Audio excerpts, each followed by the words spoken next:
प्राचीन समय में हमारे ऋषि मुनियों ने कुछ ऐसे तरीके खोज रखे थे जिनसे वो लंबी आयु तक बीमारियों से मुक्त होकर अपना जीवन जी सकते थे।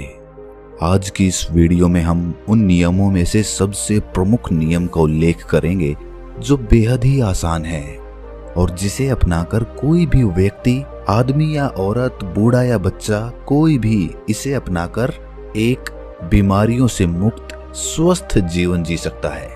इस नियम को समझने के लिए सबसे पहले ये समझिए कि पुराने समय में हमारे ऋषि मुनि सूर्यास्त के बाद कभी भी भोजन नहीं करते थे। चरक संहिता में इसके कारण का उल्लेख करते हुए बताया गया है कि मनुष्य के शरीर में पाचन क्रिया को संचालित करने वाली जठर अग्नि होती है, जिसे कुछ लोग पाचन अग्नि के नाम से भी जानते हैं।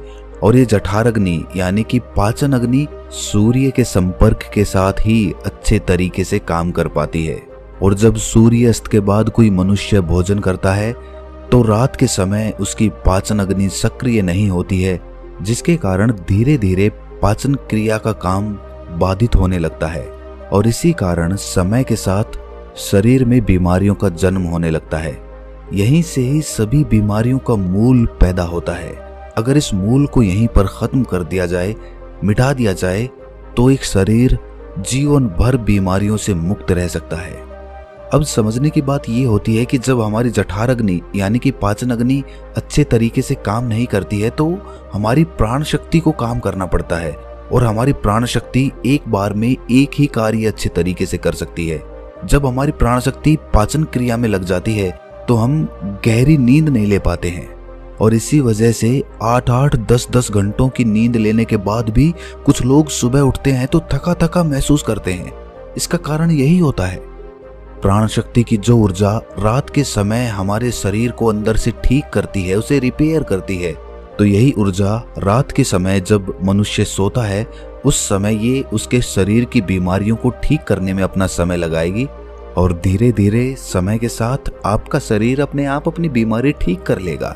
लेकिन इसके लिए आपको अपनी रात्रि का भोजन सूर्यास्त होने से पहले करना है ताकि आपकी जठर अग्नि जो कि सूर्य के संपर्क में ज्यादा अच्छे से कार्य करती है वो आपके भोजन को जल्दी पचाने में आपकी मदद करेगी और जिसकी वजह से आपकी प्राण शक्ति दूसरा कार्य कर सकती है। मान लीजिए आप शाम के 6 से 7 बजे के बीच में भोजन करते हैं, उसके बाद आप 9-10 बजे के करीब सोने जाते हैं, तो ये जो 2-3 घंटे होते हैं इसमें आपका ज्यादातर भोजन पच चुका होता है और बाकी का भोजन रात्रि के 1 बजे तक पूरी तरह से पच जाता है और उसके बाद आपकी प्राण शक्ति आपकी बॉडी को रिपेयर करने में लग जाती है, आपके शरीर की बीमारियों को ठीक करने में जुट जाती है। और यही वो समय होता है जब आपका शरीर खुद को डिटॉक्स करना अपने आप शुरू कर देता है। इसी प्रक्रिया को अर्ध उपवास कहा जाता है, जिसकी पूरी अवधि 16 घंटे की होती है। लेकिन जो लोग दिन में 16 घंटे उपवास करने में सक्षम नहीं हैं, वो 12 घंटे से शुरुआत कर सकते हैं। यानी कि अगर आपने रात्रि को 7 बजे भोजन किया है तो आप अगले दिन सुबह 7 बजे ही भोजन करें, जिससे कि आपकी बॉडी को तकरीबन 6 घंटों का समय मिलता है खुद को रिपेयर करने का। इस अर्ध उपवास में हमारे शरीर में क्या प्रक्रिया घटित होती है, पहले इसको समझिए।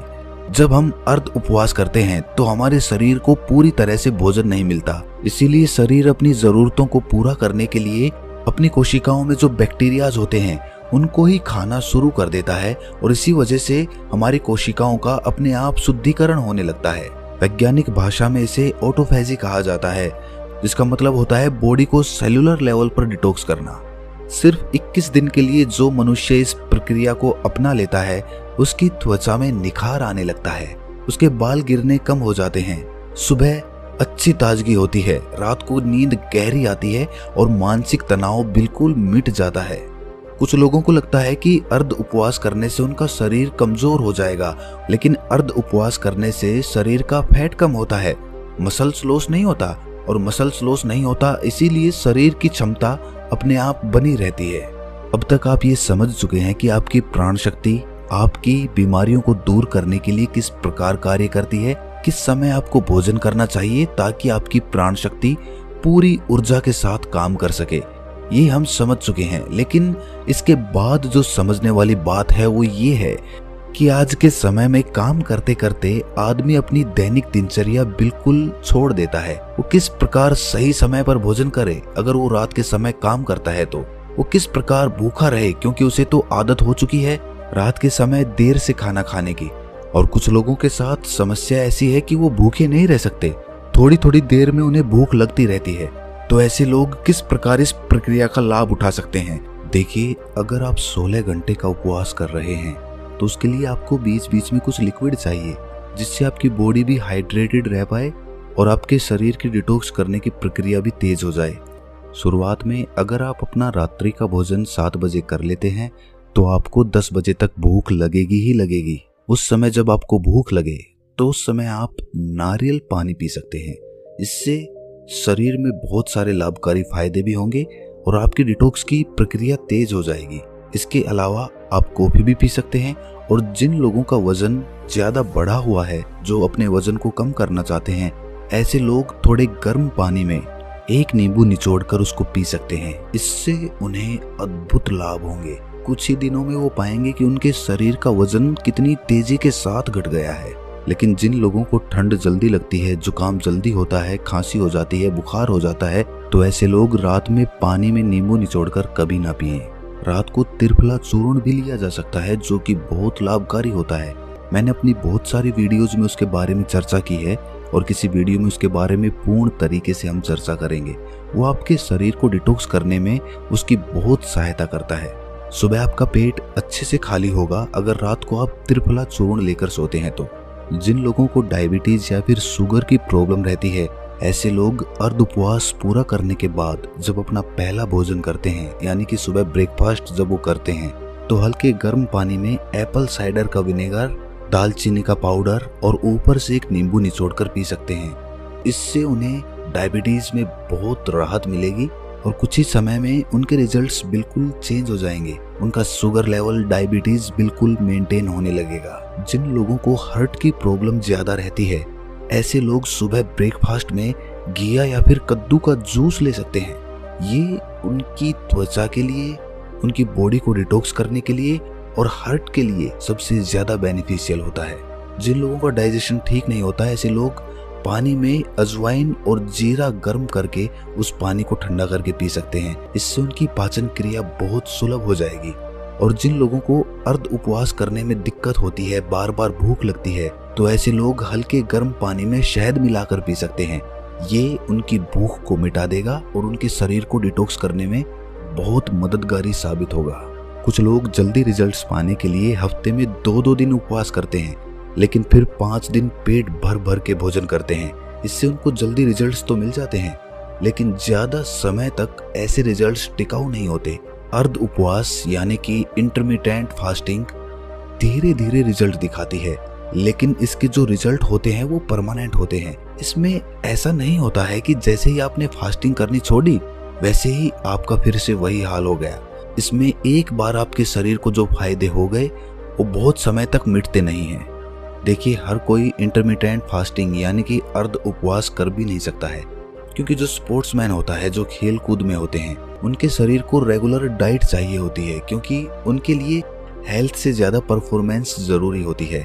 इसी तरह बच्चों को भी अर्ध उपवास नहीं करना चाहिए। और जो लोग डायबिटीज के पेशेंट हैं, जिनका शुगर लेवल गड़बड़ रहता है, ऐसे लोगों को अगर अर्ध उपवास करना है तो समय समय पर अपना sugar level, blood sugar level check करवाते रहिए।